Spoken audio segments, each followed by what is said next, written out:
Hello, everyone, and welcome to another episode of the Perfect RIA podcast. I am your host, Matthew Jarvis, and with me today, special guest Carlos Mendez from Echelon Front, which you may know as Jocko Willink's company that does all sorts of amazing consulting. As you know, Mike and I are huge fans of extreme ownership, the rules of engagement, Jocko's book, Jocko's podcast. So really excited, Carlos, to have you in here to chat about the great work you guys do at Echelon Front. Thanks for having me. I really appreciate it. If you wouldn't mind, would you take just 1 minute, give our listeners a little bit of background about your work at Echelon Front, your work with the SEALs teams, just a little context for everybody? Yeah, absolutely. So listen, I joined the Navy back in 1999, did 21 years with most of it being in the SEAL teams. And high level, I retired, went to business school, became an investment banker for a little bit. And then Jocko asked me to come out and translate one of his workshops for him. I went out and translated it. I saw the awesome work that they were doing. And so it was a no-brainer for me to join the team. And for those people that don't know what Echelon Front is, we're a leadership consultancy agency. So we work with individuals, we work with companies, where we teach people the leadership principles that helped us out when we were in the SEAL teams, what we used to teach when we were in the SEAL teams, and we help companies solve their problems using those principles.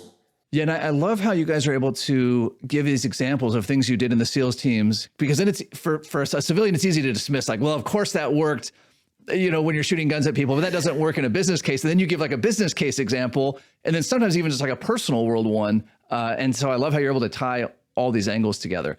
I would love, Carlos, if you wouldn't mind, talk a little bit about, of course, key fundamental extreme ownership. Talk a little bit about systemization. I know Jocko's talked about how systematized you guys were in the SEAL teams, even though it seems, again, as a civilian, it's like this endlessly complex environment. Like, how could you systematize anything in a war zone, but you guys systematize everything? Sure. So, I mean, we try to keep it as simple as possible, right? And that's why when we teach leadership principles, we stick to the 4 laws of combat, which are cover and move, which is breaking down silos. We're building relationships with people, right? Everything's about the team. Team comes first.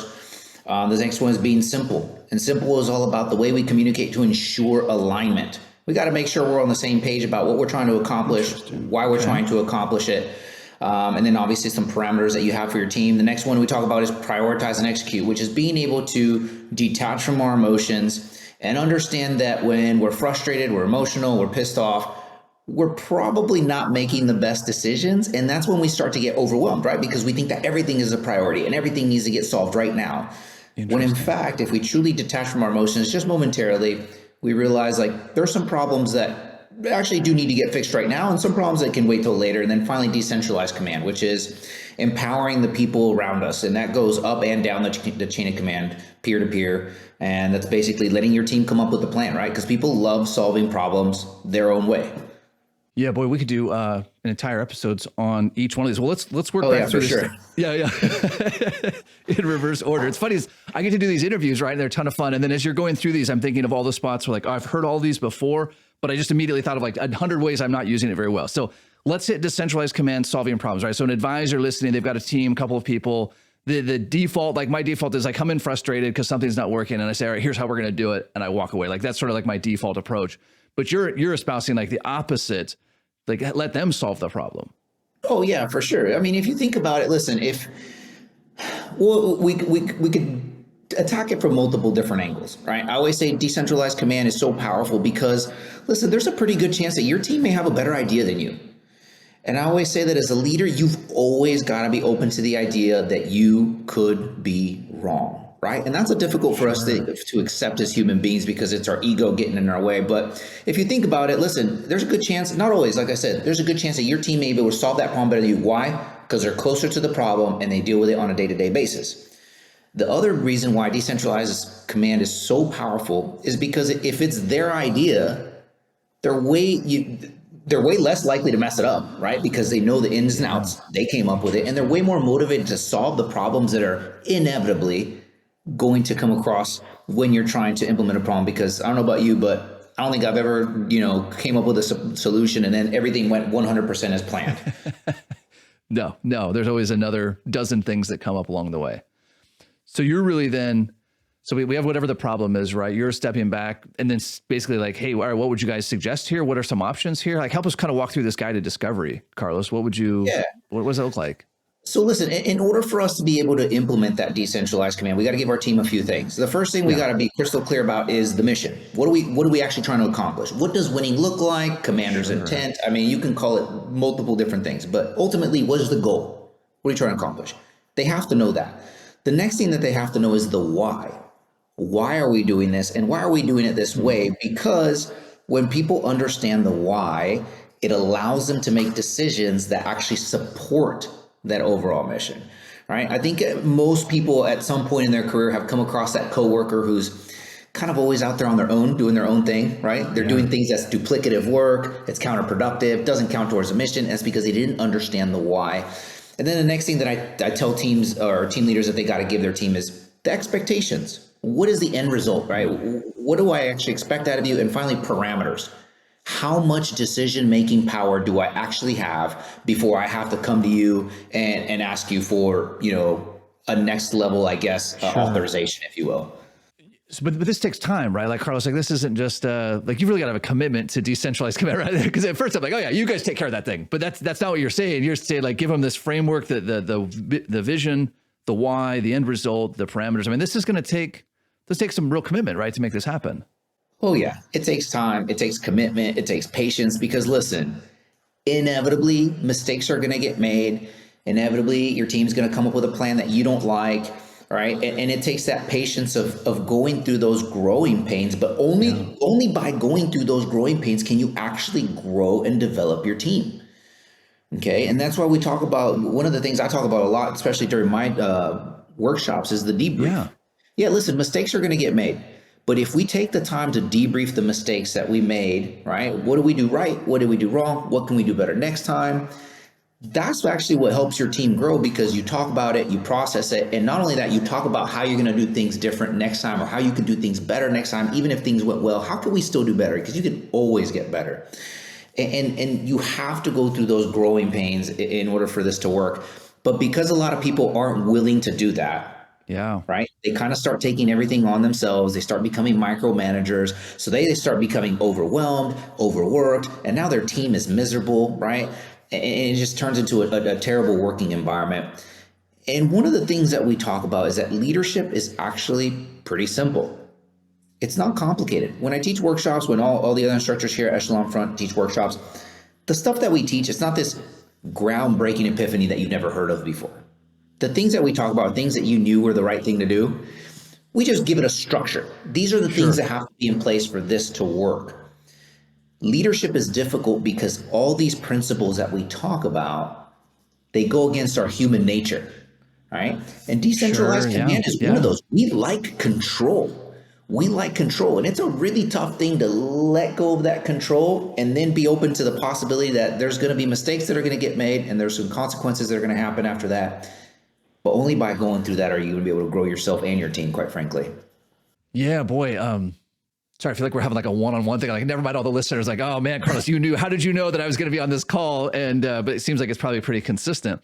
So you're saying that it's really this commitment to like the only way we're going to get past whatever level, whatever threshold we're at, is doing these debriefs, doing this decentralized command. Like, it's really got to be a commitment to getting to the next level, not just like let's put out another fire. Exactly. Yeah, and like I said, there's a reason why we have the laws of combat in the order that we do, right? The very first one is cover and move, which is building relationships with people. Only by building relationships with your team are you going to be able to do this, right? Because you understand your team, you understand what they're capable of, and through a relationship, you build that trust. And that trust has to be there both ways, right? Yeah. I got to trust them and they got to trust me in order for this decentralized command to work. Because listen, if they don't trust me, if they don't trust the fact that I'm going to be gracious when they make mistakes or that I'm going to have their back, guess what they're not going to want to do?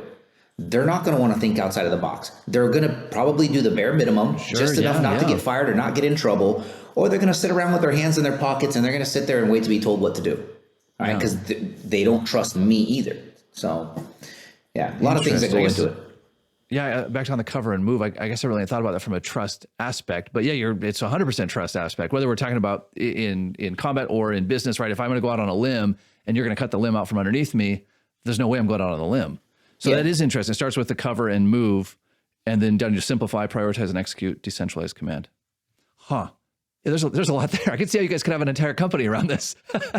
Oh yeah, we teach workshops all day long. That's amazing. That's amazing. Okay, so let's talk about cover and move a little bit more. So cover and move, Okay. we have a team, an existing team. How do we start to build that? Let's say we have an existing team. How do we start to build that, right? If we've been sort of just chaotic previously, where do you recommend people start there? So you're going to start by taking ownership of the fact that you haven't done a good job of taking ownership of that relationship, right? Because we talk about the 5 different pillars of a relationship, which is caring, right? Respect, trust, listening, and then finally influence. Those are the 5 things that need to be present in order for us to have a relationship. So let's start with the first one, which is caring. Yeah. You got to be sincere. You got to truly care about your team. You got to care about the mission, because if you're not sincere, none of this is going to work. Not decentralized command, not the relationships. Nothing's going to work if you're not sincere in your approach. Then we talk about respecting people, right? You got to show respect. You got to show some trust. Sure. We talk about like, hey, in order for us to have a relationship, you got to trust me. I got to trust you. And you got to listen to each other. And then finally, the trickiest one of all is influence, right? Because if I want to be able to have influence on you, here's the tricky thing. I actually have to allow you to influence me first. And by the way, this goes for all the 5 different pillars. Okay. If I want someone to care about me, to respect me, trust me, listen to me, allow me to influence them, I have to do that first. The problem is, as human beings, is sometimes our ego gets in the way and we say, you know what, that other person needs to make the first move. They're the ones that messed up, right? You could be waiting for a while if that's going to be your attitude. So we talk about, you want to build a relationship with someone, first you got to take ownership of it and realize, okay, you know what? I'm going to go out of my way to build a relationship with this person. I'm going to show them that I care. I'm going to show them respect, right? I'm going to show them trust. I'm going to listen to what they have to say, and I'm going to look for all those different ways to allow them to influence me. One of the big examples that I give is with my son. Listen, my son is 16 years old. If you have a teenager, you're raising a teenager, you understand, they know it all, right? Everything. So how do you influence someone like that? Well, you take every opportunity you possibly can to allow them to influence you. So let's say, for example, you know what? I grew up in Oakland in the 80s. There was no lacrosse. He took up lacrosse. So what do? I ask him questions about it. You know, hey, why does this person do this? Why did this person get a penalty? What are the rules here? Why do you keep coming in and out? When we go work out, I don't ask him if he wants to work out. I ask him what he wants to do. Hey, do you want to lift weights tomorrow morning? Or you want to go to jiu-jitsu? And so what am I allowing him to do? I'm allowing him to have some decision-making power, right? I'm allowing him to influence me. Hey, we're going on a road trip. Cool. You could be the DJ, you know, what artist is this? You know, he's so awesome.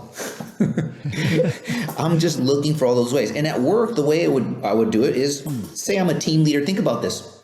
If I'm a team leader and I've got all this experience and I've got all these combat deployments under my belt, and then I have this brand new guy, 22, 23 years old, just graduated from the schoolhouse, and he knows that I've got all this experience. What is my first instinct as a human being? Because I've got all this experience and I've got all this new guy, my very first instinct is to do what? Show him how much share everything that I know with this tell young everything man, you know, right? I want to immediately start influencing him. But if I do that, what's his natural human reaction going to be? He's probably going to push back a little bit, right? Yep. And especially a young man, early 20s, they just went through this awesome training, right? But if I look for all the ways to ask him his thoughts on things, hey, what do you think about this? Hey, if you were in this situation, what would you do? Now think about it. If you're this brand new guy and you got this team leader with all this experience and knowledge, and he's asking you your opinion, how do you feel right now? It blows your mind, right? Yeah. And it probably feels pretty good, right? Yeah, and really because good. I'm allowing them to influence me, when the time does come where I actually need to have some influence on them, they're going to allow it because you've done it so many times to them, even in the smallest ways. Carlos, what about this? There's this temptation to think, and I would imagine it's similar in the teams, but in the business structure, like, hey, you know, I'm the boss. I sign the paychecks. Like, we're just going to do things my way, right? Like that's sort of like the default reaction, but that seems opposite of what you're talking about here. Yeah, 100%. Like it is opposite, Matt. You saw that. It's 100% opposite of what we talk about. And are there bosses like that? Of course there are. Why? Because there's this little thing inside of us as human beings called an ego. And quite frankly, you know, here at Echelon Front, we say that ego is probably the biggest killer of business. It's the bigger killer of relationships because it just doesn't allow us to realize that, you know what, we could be wrong. And let's say, for example, let's say I'm right. Okay, let's say that I've got an idea and it's in our head. By the way, I always tell people it's in your head that it's 100% solution. Trust me when I tell you this. Let's say in my head I think it's 100% solution, and you come up with a solution that I think is about 80%. Yeah. Okay. Now, if I try to talk you into my way of doing things, what am I doing with that relationship at that point? It's just a one-way street, right? Like you're not I'm building the screening relationship. that Yeah. relationship, right? Yeah. So I like to compare the relationship that we have with people to a relationship capital bank account, if we will, right? I can make deposits and I can make withdrawals. Sure. If I'm talking to you while I'm blue in the face, trying to convince you that you're wrong and I'm right, I am taking withdrawal after withdrawal after withdrawal. As opposed to the scenario where I'm like, oh, you know what, Matthew, that's a pretty interesting point of view. You know what? Let's try it. And maybe your way wasn't as efficient as mine, but the job still gets done. Our emotions are telling us that we lost, right? Tactically, right? Because it's a short term, maybe we lost a little bit of efficiency. But if we detach from our emotions, strategically speaking, which is long term, big picture, you and I did what? What happened to our relationship? When Our I dictated relationship all to actually you got guys, stronger, yeah, right? yeah, If I let you yeah. go with your plan, our relationship actually got stronger. And chances Yep. are, here's the thing, if something wasn't as efficient as we thought it could be, where are we going to talk about it? In the debrief that I talked That's about right. earlier. And Yeah. I promise you that lesson that we just debriefed, it's going to hit you home. It's going to hit home for you like 100 times better than if I had talked to you till I was blue in the face and made relationship withdrawal after relationship withdrawal. So this aspect about the ego as it ties to this, and let's use your example of, you know, you were in the SEALs 20 years, and a guy comes fresh out of school. Like, I mean, like objectively, you know, endlessly more than this guy does, right? Like if we were going to map it on the paper, but you're saying like if I just tell this guy, here's what we're going to do, because I've done this a lot of times. Maybe it is right, maybe it's not, but maybe it is right, but it hasn't built a relationship at all. Like you've not done any cover and move. You're just like it's not a long-term solution. Yeah. And listen, the whole influence piece, it doesn't even just have to be about work, right? Yeah. Just asking them a little bit about their life, taking a true interest in them, who they are as a person, their families, their hobbies, what it is that keeps them up at night, what their goals are. I'll tell you what, I talk about my first two team leaders in the SEAL teams quite a bit. The first team leader that I had, super arrogant, super condescending, and by the way, brilliant. He's a very Sure. smart guy, but everybody hated working for him. The second team leader that I had, he was literally within 2 weeks of showing up, he set a meeting with me. And I remember thinking to myself, and by the way, I'm an E5 of the Navy at this point. If you don't know what that is, it's very low on the totem pole. Sure. And I'm thinking to myself, why does a team leader want to see me? Because the only time a team leader had ever wanted to see me in the past is when what? When you were in trouble. I'm in trouble, something's gone wrong. Yeah. And one of the first things he said to me when I walked into his office is, you know, within 2 weeks of him showing up, hey, I just wanted to quickly get to know you. I wanted to see how your family did during the last deployment. Did you guys have everything that you needed? And then he asked me something that no one had ever asked me before. He said, where do you want your career to go? And I'd never thought about that. Yeah. So just by asking me these questions, they're not even tactical questions. He's allowing me to influence him, right? Yeah. Yeah. And so I'm feeling pretty good about myself because I get to talk about the things that are important to me, that matter to me. And so naturally, when he asks something of me, what do I want to do? I want to reciprocate. Yeah, for sure. Well, it doesn't always have to be tactically speaking or knowledge based, but definitely always look for opportunities where the consequences are low to ask for what their opinion is and to take those chances with them. Obviously, there's going to be times when, listen, the consequences are high, right? I'm not going to let my Sure. brand new guy kill my entire platoon because we're like, you know what? I'm trying to build this relationship. Let's go with your plan. That's right. Yeah. Yeah. Right? I'm not going to let my analyst blow $1 billion deal. I was investment banking, you know, but you got to find those low consequence opportunities where you can allow them to influence you. And that's how you start building that relationship capital. Sure. So the temptation to just blow past all that, to say, hey, let's go straight to operations. Let's go straight to my way. That's back to your point. That's the ego speaking. That's the really short-sighted move of like, maybe that's going to work for one or two things, but it's going to blow up. Like that's where I'm going to have turnover. That's where I don't have the respect, the influence. Interesting. Yeah, you said it perfectly. It's short-sighted. It really Yeah. is. Because think about it. Now you have someone who's unhappy. You don't have a good relationship. They find a better opportunity. They leave. Now you've got a high turnover rate. You got people who are only doing the bare minimum. Why? Because it's not their idea. So they're not invested in it. Why do they care? You know? Sure. So yeah, it's just it's very, very short-sighted. Oh, that's fascinating. Well, Carlos, we could go on for hours of this stuff, man. This is great. Tell us a little bit more about the work that you do at Echelon Front, some of the different training programs. I mean, we talk about Jocko's book all the time on the podcast here, but tell us a little bit about the training, some of the stuff you do, some of the stuff that the team does there. Yeah, so the majority of the things that we do leadership workshops. So we have either like a 4-hour workshop or a 6-hour workshop where we introduce people to the 4 principles that you and I just talked about, and we go really in depth into them, and we start talking about how do we actually apply it to your job, your scenario, what you're doing. But one of the things that I like doing a lot too is showing them how it affects their personal life. Listen, these things apply to our personal life. And that's something that actually took me a while to figure out because, listen, I learned these principles as a very young man. And because of it, I did well in the SEAL teams. I had a pretty good career. But for a long time, I didn't realize that I could apply this to my personal life as well. Sure. Right? So we do 4-hour, 6-hour workshops where we show people how this applies to them at work, how it applies to them in their life. We go through some problem-solving frameworks.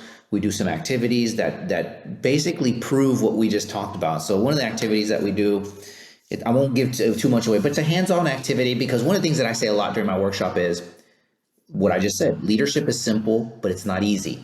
Yeah. And it's not easy because all these principles that we talk about, they go against our human nature. And then we do an activity literally after we just talked about these principles, and they do exactly what I told them that they were going to do. And they were like, dang it, you just talked about it. Yeah. And it just kind of highlights that as human beings, those are our natural human tendencies, right? We tend to kind of stick to the people that are just like us, who we like, we have a lot in common with. So we don't break down those barriers. We don't break down those silos with people from other departments or maybe other organizations that we have to work with, or people that we don't have a lot in common with, people we don't like. Sure. Right? Simple. As human beings, we're not naturally simple beings. We actually tend to overcomplicate things. Oh, constantly, yeah. I mean, think about it. The first time you write an email, is it the most concise way? Nope. No, you reread it and you realize, oh man, this thing is really wordy, right? I got to cut this down, which is why Mark Twain once said, I'd write you a short letter, but I didn't have the time. Didn't have the time. Yeah, classic. Because it's not in our nature. So that's an activity that kind of like really brings it to light where it's like, oh, you know what? That isn't my natural human reaction to do that, even though I knew what the right thing to do was.